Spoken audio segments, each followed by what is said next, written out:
법과 친해지는 제일 좋은 방법 생생법률쇼. 안녕하세요. 진행을 맡은 최승호입니다. 오늘도 크고 작은 법률 문제로 어려움을 겪고 있는 여러분을 위한 법률 상담은 물론이고요. 세상을 들썩이게 하는 이슈들을 법적으로 풀어보는 시사법률 토크까지 준비되어 있습니다. 법률과 관련해 궁금한 내용이 있으신 분들은 상담전화 02-557-8295번으로 연락주시거나 법률방송 홈페이지 접속 후 법률상담 게시판에 문의 남겨주십시오. 그리고 아래 하단에 보이는 이메일로도 상담 문의 받고 있습니다. 각 분야 전문 변호사가 무료로 성심성의껏 상담해드리니까요. 많은 참여 바랍니다. 지금 이 방송은 유튜브를 통해서도 실시간으로 함께 방송되고 있으니까요. 많은 시청 부탁드리고요. 유튜브를 통한 소통의 창구도 활짝 열어두겠습니다. 그럼 오늘 도움 주실 변호사님 소개해드리도록 하겠습니다. 법률사무소 HY의 황미옥 변호사님 자리하셨습니다. 어서 오십시오.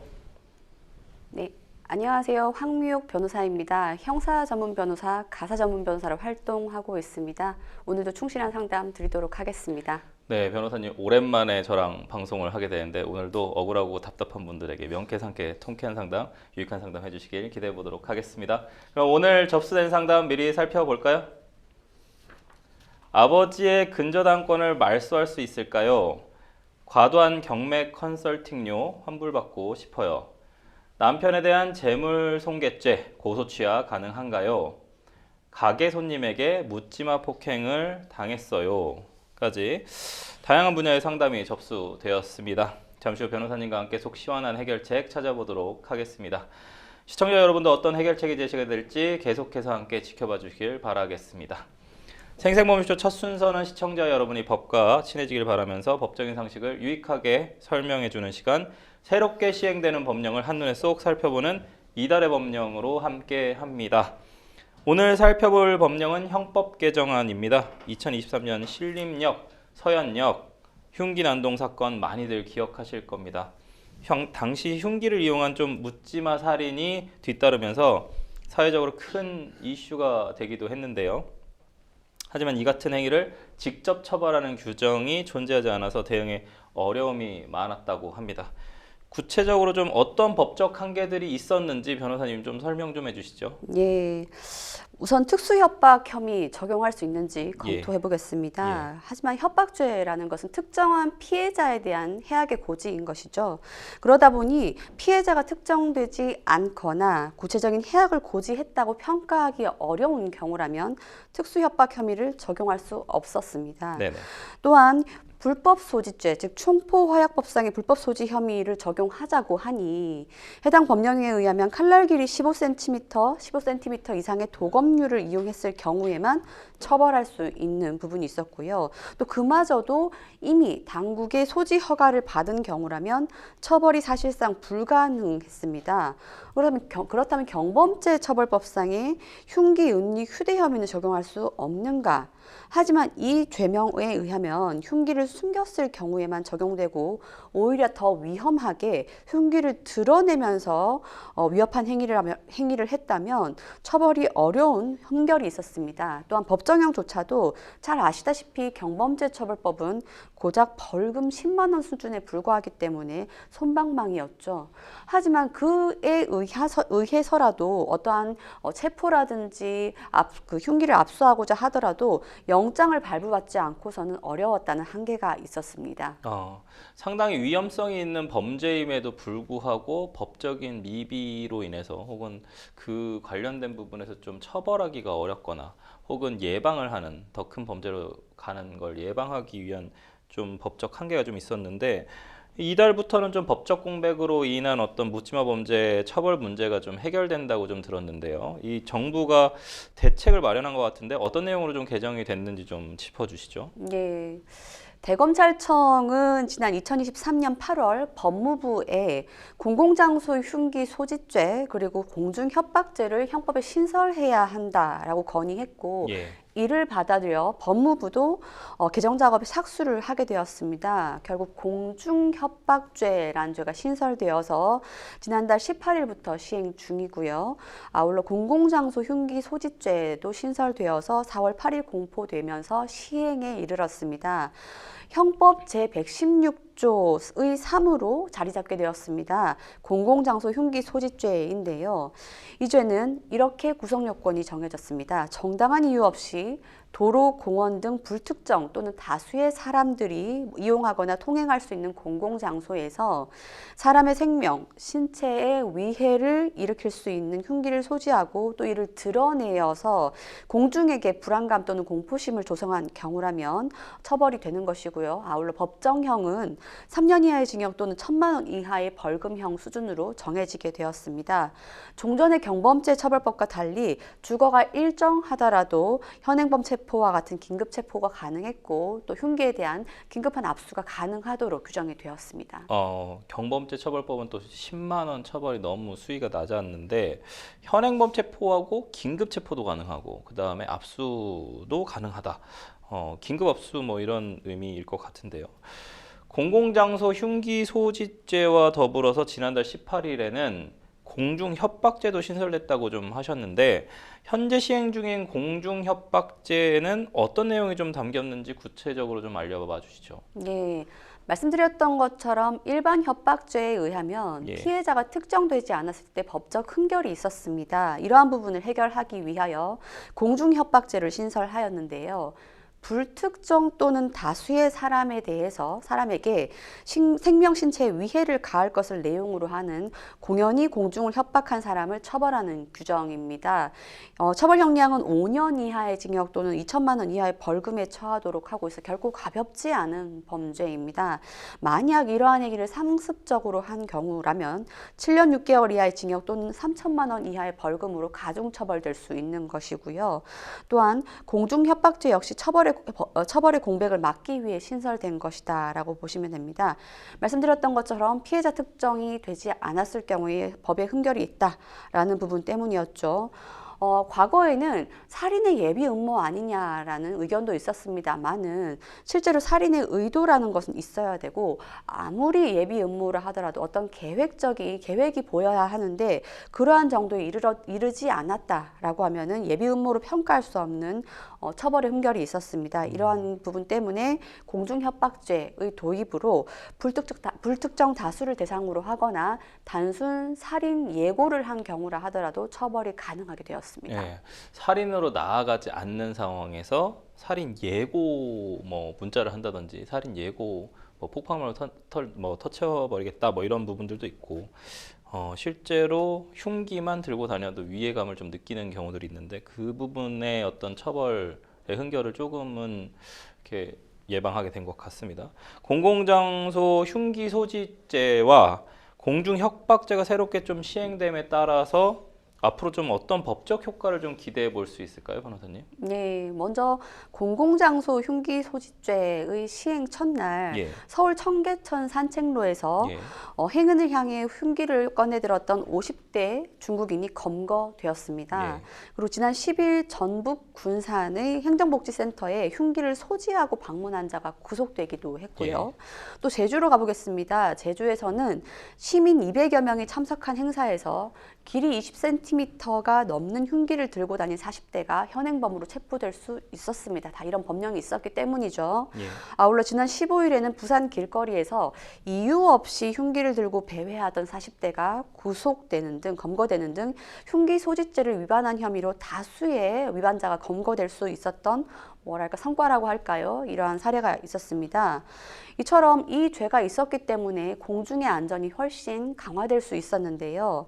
이처럼 공공장소 흉기 소지죄와 공중협박죄 모두 공안을 해치는 경우 처벌하는 범죄입니다. 따라서 공공의 법질서 또는 공공의 안전을 해하는 것을 내용으로 하는 범죄이기 때문에 더 이상은 묻지마 범죄나 모방범죄를 사전에 차단할 수 있다는 장점이 생겼고요. 아울러 공공장소에서 아무런 이유 없이 흉기를 소지해서 공중에게 불안감과 공포감을 유발하는 범죄를 차단할 수 있게 되었습니다. 강력범죄로 나아가는 것을 사전에 차단할 수 있는 효과를 되었죠. 하지만 이러한 공안을 해야 하는 범죄는 항상 과도한 적용이 문제가 될 수 있죠. 이러한 죄는 자칫하면 함부로 법령 자체가 흉기처럼 활용될 수 있는데요.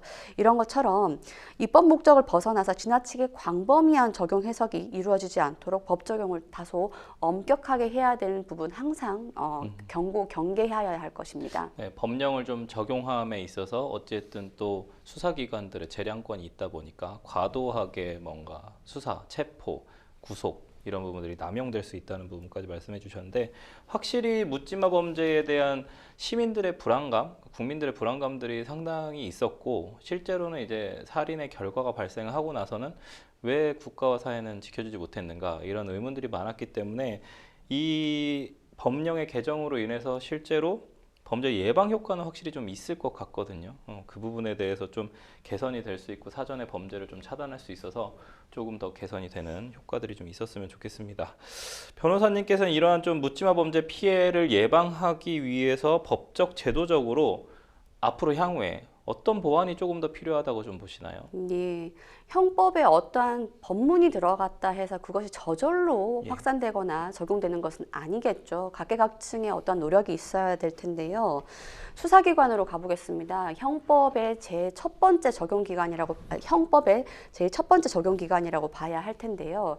수사기관 자체로는 적용 대상과 한계를 명확히 하는 수사 매뉴얼 필요할 것입니다. 그래야 일선에서도 혼란이 없을 것이고요. 아울러 그러한 매뉴얼이 분명해야 시민들로서도 적용 대상인 시민들로서도 불안감이 해소될 수 있을 것입니다. 법원으로 가게 된다면은 이 모호할 수 있는 일반 규정인 법령을 어떻게 해석하고 적용할지에 대해서 빠른 판례 정립이 필요하다라고 보이고요. 정부는 새로 생성된 이 형법 법령에 대해서 홍보를 통해서 시민들이 안전하게 흉기 소지자에 대해서 대응할 수 있도록 해야 할 것입니다.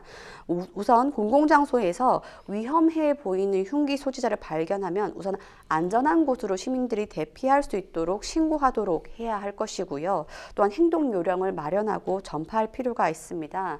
경찰 단계에서는 순찰을 강화하는 노력도 필요합니다. 흉기로 인하여 공공의 안전을 볼모로 잡아서 묻지마 범죄가 더 이상 발생하지 않도록 각종 방안을 마련해서 온 시민들이 안전하게 생활할 수 있도록 도와주어야 할 것입니다. 네, 결국은 이 법령을 만들고 처벌을 하고 단속을 하는 이유는 시민과 국민들의 어떤 생명, 신체, 재산을 지키기 위한 그런 부분이 중요한 부분이라고 할 것입니다. 수사기관도 매뉴얼을 만들어야 하고 그 다음에 순찰도 강화해야 하고 법원도 판례를 좀 더 빨리 생산해 줄 수 있는 정확하게 좀 가이드라인을 줄 수 있는 게 필요하다까지 말씀해 주셨습니다. 네, 지금까지 새롭게 시행되는 법령을 살펴보는 이달의 법령 함께 했습니다. 여러분은 지금 생생법률쇼 함께하고 계십니다.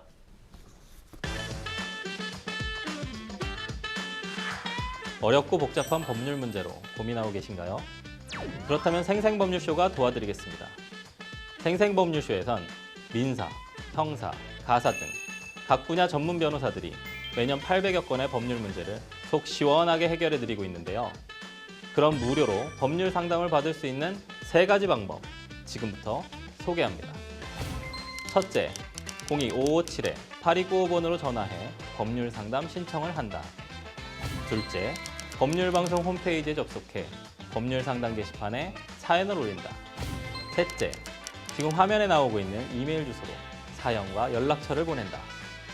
속 시원한 법률 상담 프로그램 생생법률쇼. 지금 바로 상담 신청하세요. 네, 지금부터는 생생법률쇼가 자랑하는 섬신섬이 무료 법률 상담 시작해 보도록 하겠습니다. 전화 연결되어 있는데 받아보겠습니다. 안녕하세요. 예, 안녕하세요. 네, 안녕하세요. 어떤 점이 궁금해서 연락 주셨을까요? 예, 제가 지금 현재 근저당 건 말소 소송을 예, 지금 하고 있는데 예.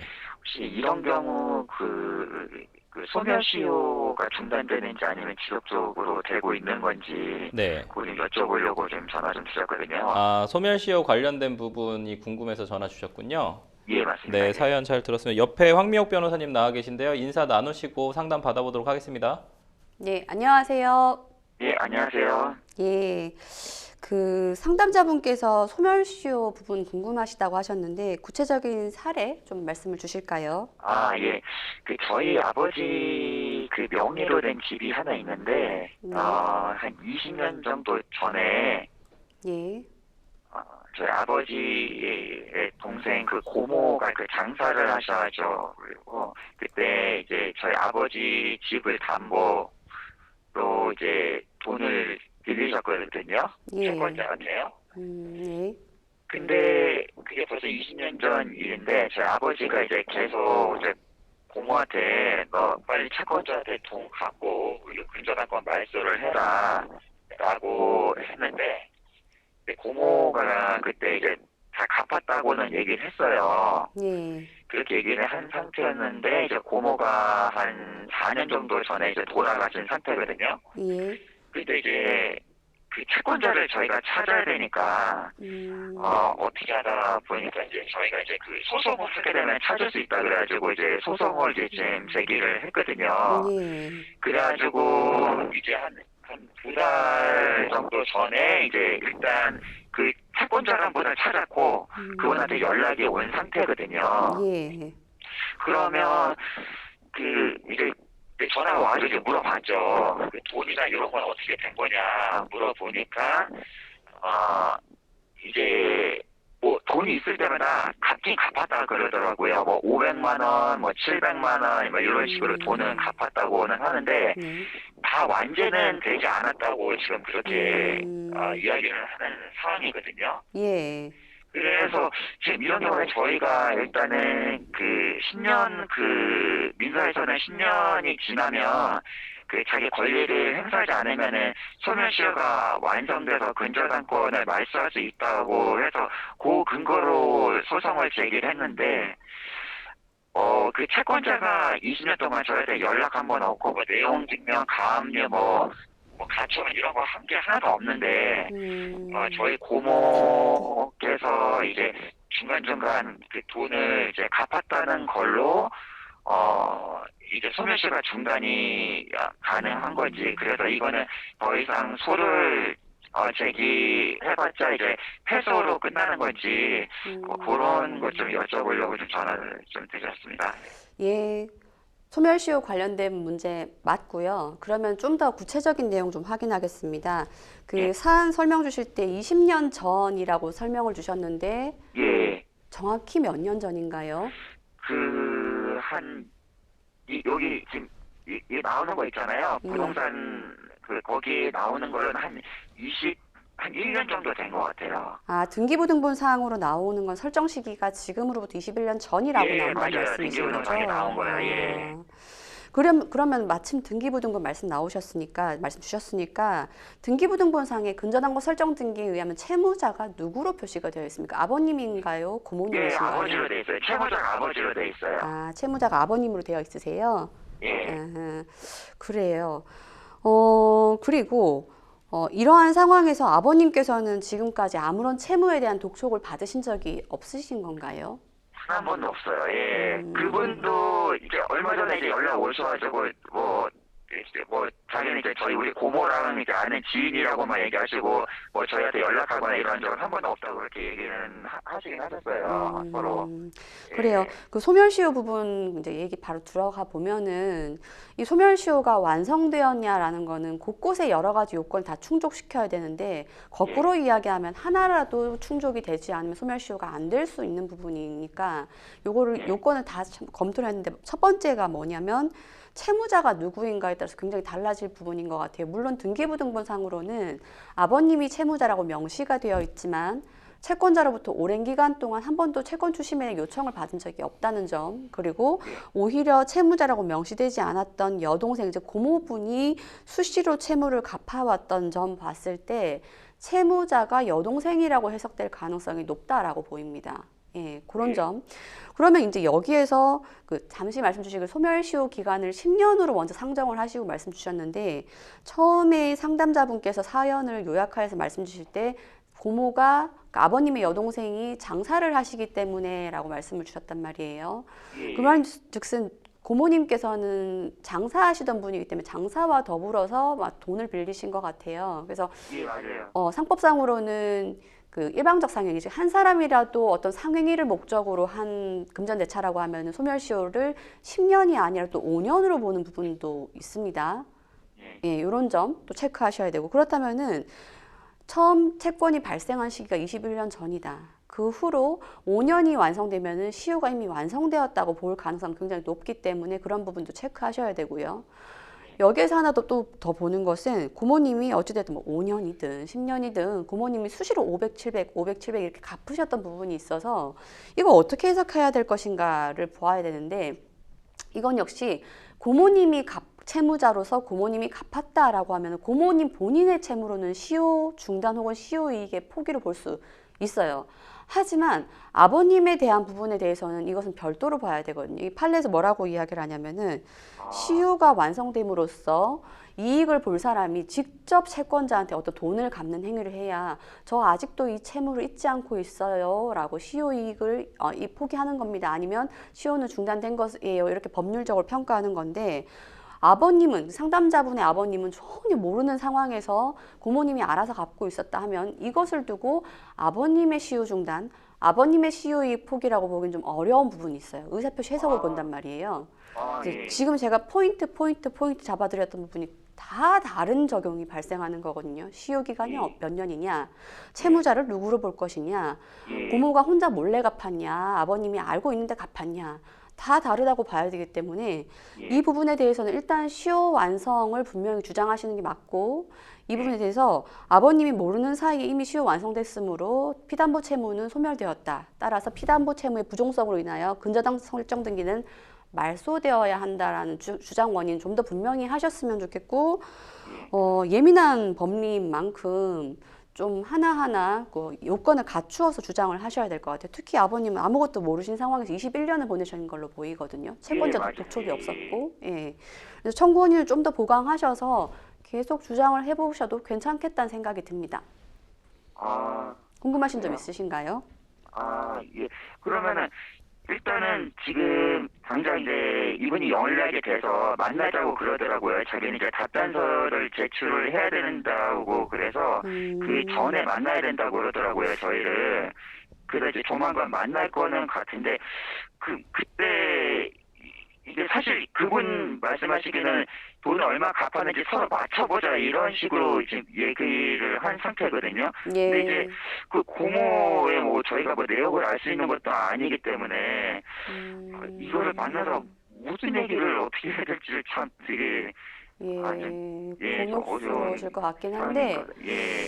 보통은 소송을 제기를 하면 양측이 만나지는 잘 않아요. 왜냐하면 뭐 예민한 소송인 경우에는 만나서 서로 간에 뭐 정보를 유출하는 경우도 있고 다투는 경우도 있고 해서 잘 만나진 않는데 이 사건은 저는 한번 만나보시길 좀 권해드리고 싶네요. 왜냐하면 아버님이 고모님이 어떻게 변제한지 전혀 모르지 않습니까? 그리고 채권자라는 사람이 나 500, 700 수시로 변제 받았어 라고 하는데 그 실체가 뭔지도 좀 아셔야 될 필요는 있을 것 같고요.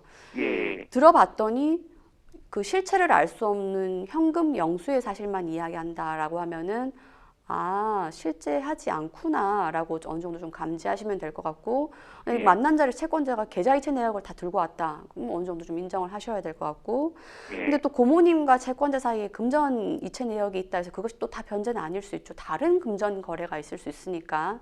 그래서 그런 점 본다면 아무것도 모르시는 아버님께서 채권자를 만나서 정보를 좀 얻어온다는 의미로는 만나신 의미가 있겠다라는 말씀을 드리고, 다만 그렇다 하여서 그 자리에서 저희 채무 인정합니다라는 말씀을 좀 많이 조심하셔야 될 걸로 보이고요.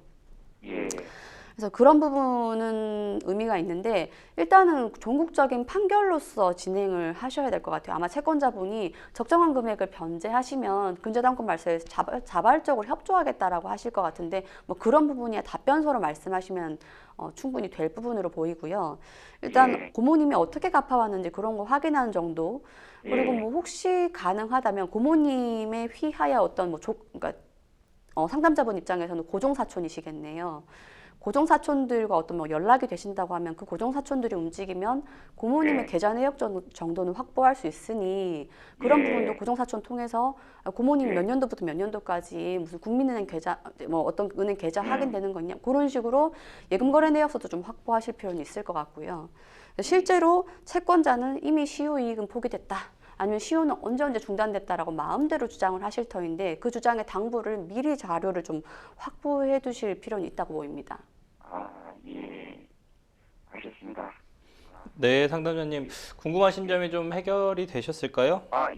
많은 도움이 되었습니다. 저희가 그 전화 상담은 여기서 마무리하고요. 예. 제가 이 관련 내용 사실 황미영 변호사님께서 거의 다 잘 얘기를 해주셔가지고 시효 관련된 부분은 뭐 상사시효, 민사시효 얘기해주신 부분은 이해는 하셨죠. 상사시효는 예, 예, 5년이고 그다음에 이제 그 피담보 채무가 이제 그럼 삭제되면 없어지면 결국엔 근저당권 말소를 해줘야 되니까 피담보 채무가 사라졌다, 소멸했다라는 부분을 좀 주장을 잘 하셔야 될 것 같고.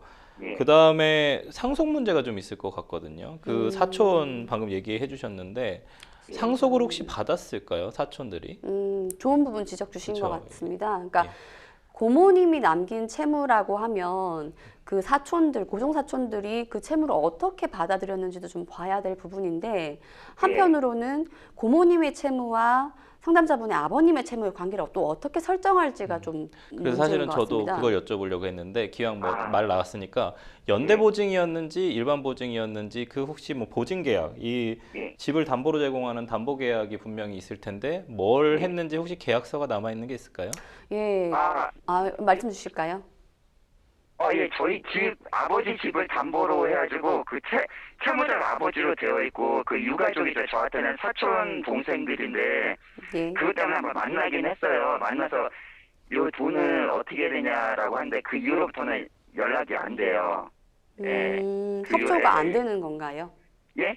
협조가 안 되는 건가요? 예, 사촌 협조가 안 동생분들이? 돼요. 예. 그렇다고 아버지는 어쨌든 뭐, 이게 법적으로도 아버지가 채무자로 되어 있는데, 자기 조카들인데 그걸 또 고모가 돌아가셨는데 그걸 또 아이들한테 또 돈을 좀 달라고 하기가 좀 그런 상태인 거죠 지금요.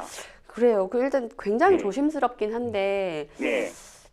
저의 의견을 조금만 소견을 말씀드리면 예. 아버님의 채무와 고모님의 채무를 별도로 두시는 것이 더 도움이 되실 것 같아요. 왜냐하면 통상의 남의 채무에 부동산 내놓는다, 물상보증인이라고 하죠. 그렇다고 예. 하면 이제 채무자란에 고모님 성함이 들어가 있어야 되고 예. 고모님이 변제했다. 고모님이 채권자 찾아가서 미안하다, 갚아주겠다 했다. 고모님의 행동으로 이 채권의 전부가 다 결정되어 버리는 상황이 발생하는데 다행스럽게도 아버님이 채무자로 되어 있단 말이에요. 예, 맞아요. 이런 상황이라고 하면은 아버님이 독자적 채무로 일단 설정하시는 것이 조금은 도움될 것 같아요. 왜냐하면 아버님은 21년 동안 아무런 독촉도 받으신 적도 없고 갚으신 예. 적도 없으니까요. 예. 그런 부분이고 고모님의 채무는 병존하는 것 같아요. 실제로 돈 쓰신 분은 고모님이시니까. 예. 그럼 고모님과 아버님의 채무 관계를 어떻게 설정할 것인가를 좀 봐야 될 건데 결국에는 보증이라고 볼 수도 있을 것 같고 한편으로는 예. 각자 서로의 채무를 부담한다 뭐 그렇게 볼 수도 있을 것 같아요. 일단 그거는 사실 어느 쪽으로 구성하는 것이 더 유리한지 조금 더 검토해 보는 게 맞고 무엇보다 사실관계에 착안을 하셔야겠지요. 지금 얘기하시는 걸 들어보니까 주채무자가 아버지로 되어 있는 계약서가 존재하는 것처럼 얘기를 하시거든요. 아마 근데 계약서는 없는데 없으신 예. 예. 뭐라 하죠? 저기 부동산 담보 담보 등기 설정서. 거기에 네, 채무자가 아버지로 되어 있어요. 채권자는 그 고모의 지인분으로 되어 있고요. 그렇죠. 그러니까 지금 말씀 주시는 거는 부동산 등기부 등본을 발급받아 봤더니만 부동산 등기부 등본 을구란에 순위번호 몇 번에 채무자가 아버님으로 등재가 되어 있다. 그런 말씀을 주시는 것 같은데 예, 맞습니다. 그 한 줄을 만들기 위해서는 항상 등기 서류가 들어가는데 그 예. 서류는 이미 5년이 지났기 때문에 다 폐쇄가 됐을 것이고 보관이 안 돼 있을 거예요. 따라서 아버님께서 대개 어떤 계약서를 가지고 있지 않은 이상 지금 이 사건은 계약서가 없으실 걸로 보이고 아마 그러네요. 채권자분이 가지고 있을 수도 있는데 그건 뭐 추후에 소송상 공방을 주고받으시면서 한번 말씀 나눠보시고 예. 아마 추정컨대 양측 모두 계약서가 없는 사건으로 된 것이 아닌가. 아버님은 아마 근저당을 설정하기 위한 형식상 계약서만 작성해서 등기소에 준 게 아닌가라고 추정을 예, 됩니다. 아마 그럴 거예요. 예. 어쨌든 예. 지금 현재 계약서는 없는 상황이라는 말씀이시죠? 예, 저는 없습니다. 등기만 예, 있으신 저희는 거죠? 예, 예. 예. 네, 저희가 이 관련돼서 얘기를 조금 더 나눌 테니까 계속 시청해 주시면 감사하겠습니다. 예. 네, 전해주셔서 감사합니다. 예, 너무 감사드립니다. 네, 감사합니다. 예. 네, 변호사님께서 말씀을 워낙 다 잘해 주셔가지고 뭐 특별히 뭐 의문이나 상담자님한테 뭐 좀 도움을 더 드려야 될 부분은 없어 보이는데 방금 이제 이 계약서 관련된 부분이 어쨌든 등기를 신청할 때 등기 설정, 한마디로 근저당권 설정 신청서 이런 것들이 분명히 존재할 거지 않습니까? 근데 이제 등기는 결국은 우리나라는 뭐 공시의 원칙만 있지 공신력은 없는 거지 않습니까? 그래서 실체 권리 관계를 뭐 이렇게 보여준다거나 이렇진 않아서 등기를 믿을 수는 없는 거잖아요. 그렇죠. 결론은. 이제 등기 그래도 추정력이 있기는 한데 이 사건에서는 아버님이 정말 부동산만 내어주신 상황으로 추정은 예. 돼요. 그래서 이런 부분 때문에 스스로 좀 그 주장을 좀 정리를 하셔야 될 것 같아요. 일단 첫 번째 시작은 근저당 말소하자라는 게 시작이셨던 것 같은데 채권자를 만나셨으니까 시효이익 완성 요거 좀 정리하셔야 될 것 같습니다. 오히려 주채무자가 아버님인 게 유리한 상황인 거잖아요. 지금 그러니까 이제 시효 완성을 주장할 수 있으니까. 왜냐면 맞습니다. 20년 동안 한 번도 뭐 채무를 변제하라거나 독촉을 받은 적이 없으시니까 시효 완성을 주장하면 어쨌든 이 근저당권은 말소될 것이 조금 뭐 명확관화해 보이는데 가장 위험한 관련된 부분은 아까 말씀해 주신 것 같아요. 채권자를 만나서 이제 소장을 받았으니까 답변서 쓴다고 이제 지금 우리 상담자님 측을 만나서 거기서 아, 야, 사실 나 5천만 원밖에 변제 못 받았어. 5천만 원 남았더라. 그랬을 때 우리가 아, 그러세요? 그럼 5천만 원 남았네요라고 하는 게 위험하다고 아까 채무 승인에 대한 부분이 좀 위험하다라고 얘기해 주셨는데 그 부분만 마지막으로 짧게 정리 좀 해주시고 넘어가 보도록 하죠. 어르신 말씀 주신 것이 그러니까 소송을 하고 있는 당사자들끼리 만나는 걸 대리인 변호사 측은 사실 불안합니다. 가셔서 어떤 의사 합치를 이루실지 알 수 없고 또 그게 불리하게 될 수 있으니까. 다만 이 사건 같은 경우에는 만나셔서 이제 채권자가 어떠한 이야기를 하시는지 정보를 취합하시는 정도로는 좀 만나시는 걸 권해드리고 다만 서로 만나는 도중에 어떤 의사일치를 보인다거나 채무를 인정해 버리신다거나 이런 부분 좀 조심하시기를 권해드리고요. 소송은 소송으로 해결을 해야죠. 예. 뭐 그래도 상담자님한테 불리한 소송이라거나 그런 거로 보이시진 않으시죠? 충분히 승소 가능성은 있어 보이나요? 사실 소멸시효는 여러 가지 요건에 따라서 완전한 유무가 달라지기 때문에 이 짧은 상담으로 제가 어떤 결론을 내리기는 좀 어렵습니다. 사실 요건 잘 검토하셔야 된다. 그 기간, 채권의 성질, 그 다음에 채무자가 누구인지 말씀드렸으니까 하나하나 꼼꼼히 보셔서 청구원인 정비가 필요해 보입니다. 네. 상담자님께서 지금 상담으로도 사실은 되게 많은 내용들 얻어가셨지만 법률 전문가의 도움을 좀 받으셔가지고 이 소송 꼭 이길 수 있으셨으면 좋겠습니다. 저희는 전화 상담 여기까지 마무리하도록 하겠습니다. 여러분은 지금 생생법률쇼 함께하고 계십니다.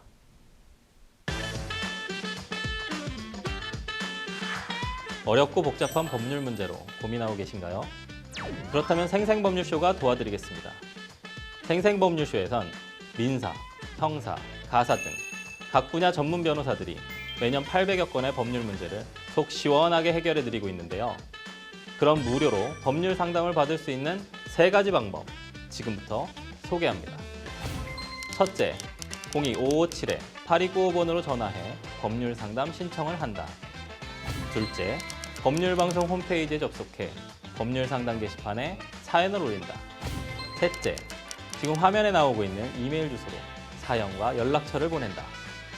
속 시원한 법률 상담 프로그램 생생법률쇼. 지금 바로 상담 신청하세요. 자, 이번에는 법률방송 이메일을 통해 들어온 여러분의 고민을 해결해 드리도록 하겠습니다. 고민 내용 같이 보실까요? 몇 달 전 저는 경매 투자를 처음 시작하게 되면서 보다 안전하게 접근하고자 전문적인 컨설팅을 받기로 결심했습니다. 그래서 인터넷 검색을 통해 알게 된 부동산 경매 컨설팅 회사와 계약을 맺고 용역비를 선지급한 뒤 경매 물건 분석 서비스를 이용하게 되었는데요. 마침 법원 경매로 나온 상가 부동산이 있어서 권리 분석 및 낙찰가 예측 그리고 명도 가능성에 대한 조언을 요청했습니다. 컨설팅 회사는 현재 유치권을 행사 중인 사람이 있긴 하지만 근저당권자가 유치권 포기서를 이미 받았기 때문에 명도에는 큰 문제가 없을 것이라고 설명해 줬습니다. 또 적정한 낙찰 예상가를 알려주며 지금 투자를 하면 좋은 기회가 될 수 있다는 조언도 덧붙였고요. 하지만 제가 받은 컨설팅 내용이 그리 전문적이라는 생각은 들지 않았는데요. 온라인 커뮤니티에서 무료로 접할 수 있는 정보와 크게 다르지 않았기 때문입니다. 제공받은 자료도 일반적인 권리 분석표와 시세 정보에 불과했고 개인 맞춤형 분석이라기보다 기계적으로 복사 붙여넣기를 한 느낌이 강했습니다. 무엇보다 업체에서 제공한 자료와 조언에 비해 제가 지불한 컨설팅 비용이 과도하다는 점이 마음에 걸렸는데요. 계약 당시에는 몰랐는데 뒤늦게 비교해보니 기존 시세보다도 훨씬 비싸게 계약한 것이었더라고요. 그래서 이제라도 컨설팅 비용을 환불받고 싶은 마음에 환불을 요청하자 업체 측은 이미 서비스를 제공했기 때문에 환불은 어렵다며 완강히 거부하고 있습니다. 이런 경우 법적으로 제가 지급한 경매 컨설팅 비용을 환불받을 수 있는 방법은 없는지, 혹시 계약 자체가 무효 또는 불공정 계약으로 판단될 여지가 없는지 궁금합니다. 라고 상담 주셨는데, 인터넷이나 커뮤니티에서는 무료로 제공되는 정보 수준이라면 전문 컨설팅이라고 좀 보기는 어려울 것 같은데, 이 계약 자체를 변호사님, 무효 또는 불공정 거래 계약으로 좀 판단할 여지가 있을까요? 글쎄요, 민법은 그 개인 간의, 사인 간의 거래 행위를 규율하는 법령인데, 이 개인과 개인 사이의 거래 행위가 단순히 불공정한 행위다라고 해서 곧바로 민법은 결국 무효로 보지 않습니다. 다만 그 불공정의 정도가 현저하다, 심하다라는 거죠. 그리고 그러한 불공정의 원인이 어느 한 측의 궁박과 경솔함, 그리고 경험이 없음, 그러한 요인으로 인하여 체결된 계약이라면 무효로 만들어준다라고 민법 104조가 이야기를 하는데, 이 조항 적용해서 무효받기 굉장히 어렵습니다. 쉽게 무효로 판결되지 않습니다. 지금 이 컨설팅 계약을 체결하고 컨설팅을 제공받은 후에 너무나 이제 자신이 기대하는 것보다 초라한 내용을 받다 보니 계약 자체를 무효로 이야기를 하시고 싶은 듯 합니다만은, 계약 자체를 무효 또는 불공정으로 만들기 위해서는 자신이 아무런 경험도 없고 경솔했고 혹은 궁박했고 등등의 이러한 상황을 좀 입증을 하셔야 되고요. 참조로 말씀드리면은 단순히 사기를 당했다 혹은 강박을 당했다, 그래서 계약을 체결했다 정도로도 무효가 되지 않습니다. 취소 정도에 불가능하거든요. 그래서 이런 부분 때문에 무효로 주장을 하시고 싶다면 굉장히 엄격한 입증이 필요하시다는 거 꼭 유념하셔야 됩니다. 네, 결과론적으로 지금 컨설팅 내용이 좀 기대에 많이 못 미친 상황이거든요. 그래서 지불한 비용의 일부라도 좀 반환받기를 원하는데 방법이 있을까요? 민법상으로는 예. 불완전한 이행이라면은 예. 이에 대한 어떠한 채무 불이행 책임을 묻기는 합니다. 그런데 어떤 물건을 구입한다거나 어떠한 권리를 받는다거나 이러한 내용이라면 어떠한 계약이 완전한 이행인지에 대해서 명확하게 말을 할 수가 있습니다. 그런데 이처럼 컨설팅 계약이다, 그 영어 섞으면 혼돈하시죠? 네. 상담해 주는 겁니다. 네. 상담해 주는 건데, 이 계약의 완전한 정도를 무엇이라고 볼지는 사실 굉장히 애매하죠. 그것을 판사한테 판단을 받는다, 더 어렵습니다. 컨설팅 계약의 불완전 이행을 다투기 위해서 거의 4년 동안 싸웠던 소송이 생각이 나는데 네. 쉽지 않습니다. 특히 컨설팅 계약의 대부분은 결과 채무가 아니라 수단 채무로 예. 규정되어 있기 때문에 지불한 비용의 일부를 반환받는다, 불완전한 정도를 입증하셔야 된다는 걸 명심하셔야 됩니다. 네, 서비스를 판단하는 것, 특히나 수단 채무이기 때문에 인정받기 좀 어려운 소송이다. 컨설팅 내용이 좀 기계적인 느낌이 강하다고 했거든요. 실제로 컨설팅 업체가 한 일이 거의 만약에 없다면 이게 계약 철회가 가능한 사안일지 궁금합니다. 예. 말씀 주신 것처럼 컨설팅 업체가 계약을 이행 자체를 하지 않았다, 계약 불이행이라 하면 해자권 예. 행사하셔야 되는 게 예. 맞죠. 그런데 이제 말씀 주신 내용을 보면은 컨설팅 내용이 기계적인 느낌, 느낌적인 느낌 이런 것으로는 불이행을 말하기가 어렵습니다. 네. 사안 설명 자체를 보더라도 제공받아 봤더니, 자료를 제공받아 봤더니 일반적인 권리 분석표와 시세 정보에 불과했고 맞춤형 분석이라기보다는 복사 붙여넣기 한 느낌이라고 하셨는데, 컨설팅 제공 의무자가 무언가 하긴 했는데 그 내용이 내가 보기에는 부실했다라는 것이기 때문에 이것을 가지고 계약을 이행하지 않았다라고 명하기에는 제가 보기엔 부족함이 있고요. 심지어 계약을 해제한다라고 하면은 계약을 아예 이행하지 않은 것과 똑같은 상황으로 봐야 되는데, 어쨌든 상대방이 뭔가 이행하긴 했습니다. 이것 때문에 해제는 쉽지 않아 보인다라는 것이 제 의견입니다. 그렇군요. 컨설팅 업체가 유치권 포기서가 있어서 명도에는 문제가 없다라고 했는데 그 말만 믿고 만약에 낙찰을 받았다가 문제가 생기면 그에 대해서 좀 책임을 물을 수 있습니까? 이 계약의 성격을 좀 봐야 될 것 같아요. 예. 다행스럽게 계약서를 쓴 계약이라면 계약서 내용 중에 유치권 포기서가 있어서 명도에는 문제가 없다는 조언을 했던 부분, 이런 부분에 대해서 그래서 내가 낙찰을 받는 것까지도 담보를 한다라고 되어 있는지 그런 걸 보셔야 되는데 그게 아니라 단순히 조언에 불과했다, 경매 지식에 대한 알림에 불과했다라고 하면은 당신의 조언을 받아서 내가 이렇게 행동했는데 낙찰을 받지 못했다, 최고가 매수인으로 되지 못했다 라는 것을 책임을 지우긴 좀 어렵고, 다만 반대 해석상 계약서상에 갑이라는 사람이 낙찰을 받도록 결과까지 담보한다라고 되면 당연히 책임을 물을 수 있는 건 맞습니다. 통상적으로 좀 계약서에 환불 불가라는 문구가 있는 경우들이 좀 있는데, 이처럼 컨설팅 계약이 만약에 다소 불리하게 작성된 경우라면 무효를 주장할 수도 있습니까?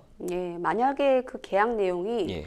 약관이라고 볼 정도에 이르는 계약이라면 예. 여러 가지 사법사항의 강행 규정을 배제하는 환불 불가라는 문구는 무효라고 보고 있죠. 이런 예. 부분 때문에 강행 규정까지 배제하지는 않습니다. 하지만 말씀드렸던 담보 책임이라든지 이런 부분은 임의 규정에 불과합니다. 강행 규정 아니기 때문에 이런 부분도 좀 체크해 보셔야겠습니다. 컨설팅 계약이 사실 좀 많이 이루어지는데 설명했던 내용하고 실제 제공된 서비스가 좀 다릅니다. 이런 경우에 사실 이도저도 안 돼가지고 사기죄로 고소하시는 분들 많거든요. 사기죄로 기망행위로 사기죄 고소했을 때 좀 처벌되는 가능성이 좀 있습니까? 예, 그런 이야기를 했을 때 일선에 계신 수사경찰관분들의 네. 그 짜증 섞인 표정이 생각이 나는데 네. 거짓말을 했어야 됩니다. 그러니까 네. 이행하지 않았다고 해서 되는 게 아니라 네. 정말 사람을 속인 경우, 거짓말을 사용한 경우에 한해서 사기죄 처벌이 가능합니다. 아무쪼록 이 컨설팅 관련된 부분이 지금 이제 불완전행위나 혹은 아예 계약 불이행으로 좀 보기 어려운 사안처럼 좀 보이긴 하나, 그래도 뭔가 구제를 하기 위해서는 최선의 노력을 해서 뭔가 좀 환불을 받을 수 있는 쪽으로 방향을 설정해 보시면 좋을 것 같습니다. 저희는 첫 번째 이메일 상담 여기서 마무리하고요. 두 번째 이메일 상담 넘어가 보도록 하겠습니다. 두 번째 이메일 상담 내용 보실까요?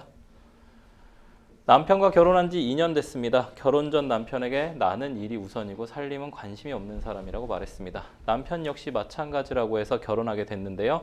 허니문 베이비를 갖게 돼 작년에 아이를 낳았고 태어난 지 100일 후부터 바로 기관에 맡기고 있습니다. 저는 전문직이라서 집에 와서도 일을 하는 경우가 많은데요. 최근 제 일 때문에 남편과 여러 번 다툼을 하게 됐습니다. 제가 너무 일에만 몰두하고 가정은 등한시한다는 이유였죠. 제가 남편에게 결혼 전에 다 합의된 내용 아니냐고 했더니 아이는 다른 문제라고 하더군요. 제가 아이한테 너무 관심이 없다는 겁니다. 아이는 저나 남편이 퇴근하면 기관에서 집으로 데리고 오는데요. 퇴근 후에도 제가 일하는 경우가 많다 보니 대부분 남편이 육아를 전담하고 있습니다. 남편은 제가 아이에게 관심이 없는 게 화가 난다고 합니다. 아이 이유식도 정기 구독을 하고 있고 빨래도 배달 서비스를 이용 중인데 모성애가 없냐며 뭐라고 하더군요. 저는 이미 다 얘기한 내용이니 할 말이 없다면서 다시 일을 하는데 남편이 순간 화가 났는지 들고 있던 휴대폰을 제 노트북을 향해 던졌습니다. 너무 화가 나서 바로 경찰에 신고를 했는데요. 노트북이 파손됐고 당시 제가 작업 중이던 파일은 복구할 수 없게 됐습니다. 경찰이 재물손괴죄로 고소할 수 있다고 하기에 한다고 했는데요. 며칠 후 남편이 진심으로 사과를 하더라고요. 자신이 처벌받는 건 괜찮지만 아이한테 조금이라도 신경을 써달라고 하는데 마음이 좀 약해졌습니다. 이제 와서 재물손괴죄 고소 취하가 가능할까요? 그날의 일로 남편은 가족폭력범죄 조사도 받고 있는데 이 부분도 제가 처벌불원 의사를 밝히면 종결될까요? 너무 안타까운 사연입니다, 변호사님. 부부싸움 중에 물건이 파손되는 경우 사실 좀 흔합니다. 당연히 던지면은 깨지겠죠. 상담자님 사연처럼 아내의 노트북이 좀 파손됐을 때 재물손괴죄는 해당이 되나요? 예, 형법상 규정을 검토해 봅시다. 예. 형법 제366조에 의하면 타인의 재물을 손괴한 경우 3년 이하의 징역 또는 700만 원 이하의 벌금에 처한다라고 규정을 하고 있습니다. 이에 따르면 남편이 자신의 노트북도 아니고 아내의 노트북을 부쉈다면 그것은 형법상 재물손괴죄에 의해서 처벌이 되죠. 그런데 혹시 그 법 조금 아시는 분들은 부부 사이에 무슨 손괴죄야? 친족상도례 아니야? 처벌 안 되는 거 아니야? 라고 하시겠지만 2024년 6월 27일 헌법재판소 재판관 전원 일치 의견으로 친족 간 재산범죄에 대해서 처벌하지 않는다, 형면제한다는 친족상도례 규정 헌법 불합치 내려졌습니다. 따라서 이 사안의 경우 남편은 아내 물건에 대한 손괴죄로 처벌이 가능해지는 것이죠. 그러면 친족상도례가 없어져서 재물손괴죄로 처벌받을 수도 있다. 상담자님께서 남편의 좀 진정성 있는 사과의 마음이 좀 누그러지신 것 같긴 하거든요. 그래서 재물손괴죄나 이런 피해자가 처벌을 원하지 않는다, 처벌 불원의 의사를 좀 표하면 고소 취하가 좀 가능한 사안입니까? 네, 물론입니다. 수사 단계, 뭐 재판 단계 어느 때든 고소 취하 가능하죠. 그리고 마음이 좀 누그러지고 원가정 복귀에 대한 의사가 많이 강하시다고 하면 뭐 수사기관에 빠르게 고소 취하서를 접수한다면 검사의 처분, 검사의 가정보호 사건 처리에 대한 일응의 참작 기준이 아주 될 것으로 보입니다. 이게 지금 재물손괴죄가 친고죄나 반의사불벌죄는 아닌 건가요, 변호사님? 네, 그렇습니다. 아직 해당하진 않지요. 예, 그렇군요. 그러면 지금 가정폭력 범죄 관련돼서도 좀 조사를 받고 있다고 했거든요. 반복적인 폭력이 좀 없었다면 그 아내분이 지금 처벌불원의 의사 얘기를 좀 하셨거든요. 사건이 종결될 수도 있습니까? 그 사건 종결이라 하면 아마 추정컨대 굳이 법원까지 사건이 옮겨지지 않고 예. 검찰 단계에서 불기소 처분 내려지는 걸 기대를 하시는 것 예. 같습니다. 이런 경우에 검사는 여러 가지 검토를 할 수 있죠. 일단은 행위자의 성행이 어떠한지, 그리고 사건의 성질과 경중이 어떠한지를 보지만 무엇보다 중요한 것은 피해자의 의사를 존중하도록 가정폭력범죄 처벌에 관한 법률이 규정을 하고 있습니다.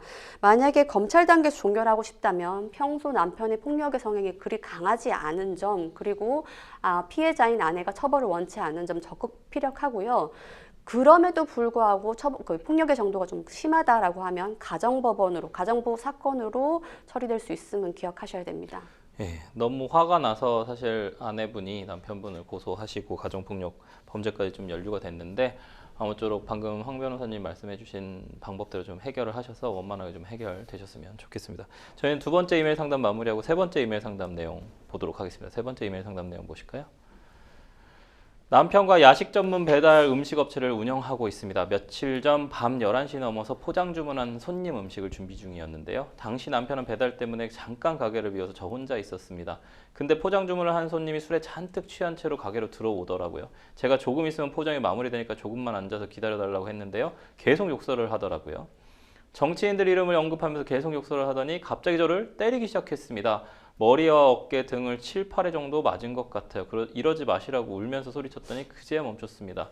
그런데 포장된 음식을 가게 바닥에 내팽개치고 발로 막 쥐디기까지 했습니다. 다음 날 바로 고소를 했는데요. 크게 다친 건 아니라 폭행죄 고소만 진행했어요. 가게 CCTV 영상도 확보돼 있는데 그 손님이 계속 합의해달라고 사정합니다. 사실 업무방해죄 고소까지 고려하고 있는 상황에서 합의를 요청하니 고민이 되는데요. 만약 합의할 경우 합의금을 어느 정도 책정해야 할까요? 업무방해죄 고소를 하는 게 나을까요? 라고 질문 주셨습니다. 정말 좀 상황이 무서우셨을 것 같아요. 이런 묻지마 범죄들 정말 좀 이해가 안 되는데, 변호사님, 단순 폭행죄의 처벌 수위를 좀 정할 때 어떤 요소들을 좀 고려하게 됩니까? 예, 일단 행위가 어느 정도인지, 네. 죄의 질이라고 하죠. 예. 그리고 초래된 결과, 피해의 정도가 얼만큼인지, 예. 그리고 가해자인 그 피고인의 반성의 정도. 근데 무엇보다도 중요한 것은 피해자의 처벌 의사인 것이죠. 이에 따라서 처벌 요소가 결정이 되게 됩니다. 이게 지금 업무방해죄 고소도 좀 고민하고 계시거든요. 이 상황 봤을 때 업무방해죄도 좀 성립된다고 보시나요? 그렇죠. 이제 형법상으로 업무방해죄라 하면은 그러니까 위력에 의한 경우도 처벌이 되는 거죠. 이 경우는 위력에 의해서 지금 짓이기면서 업무를 방해했고 업주가 굉장히 공포를 느꼈단 말입니다. 이 정도로 가면 업무방해의 태양으로 볼 수 있을 것으로 보입니다. 지금 한 7, 8회 정도 폭행했다고 하셨는데 10회 이하의 폭행을 가해서 정신적인 만약에 충격도 있었다라고 좀 보여지는데, 합의금, 사실 좀 어려운 문제입니다만 합의금 어떻게 좀 책정을 하면 좋을까요, 변호사님? 예, 제일 많이 받는 질문인데 답이 없는 질문이죠. 답이 없는 질문이죠. 예. 예, 가해자의 재력 똑같이 말씀드립니다. 피해자의 피해 정도 예. 생각하셔야 되는 것이고요. 예. 근데 이제 폭행 정도라고 하면은 이제 벌금형도 예상할 수 있으니까 벌금형 정도, 그리고 앞으로 나 반드시 손해배상 청구할 거야라고 하면은 그 계획도 무시하시지 마시고, 혹시 가해자 측으로부터 합의 제안이 오면 합의를 좀 응하시는 것도 괜찮다라고 말씀드립니다. 네. 업무방해죄 지금 고소할지 말지 고민 중이신데, 짧게 어떻게 하면 좀 업무방해죄 고소 잘할 수 있는지 좀 도움 말씀 좀 주십시오. 예, 피해 정도가 극심하다면 업무방해죄 고소 적극적으로 검토해 보시죠. 그 형법상 형량 자체가 다르니까요. 그래서 검토 한번 해보시고 위력에 대한 좀 평가 필요할 것 같습니다. 네. 어느새 생생법률쇼 마칠 시간이 다 됐는데요. 오늘 함께해 주신 황미옥 변호사님 감사합니다.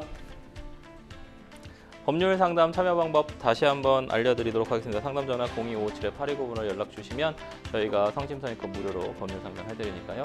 많은 참여 부탁드리겠습니다. 오늘 순서는 여기까지입니다. 시청해 주신 시청자 여러분 감사합니다.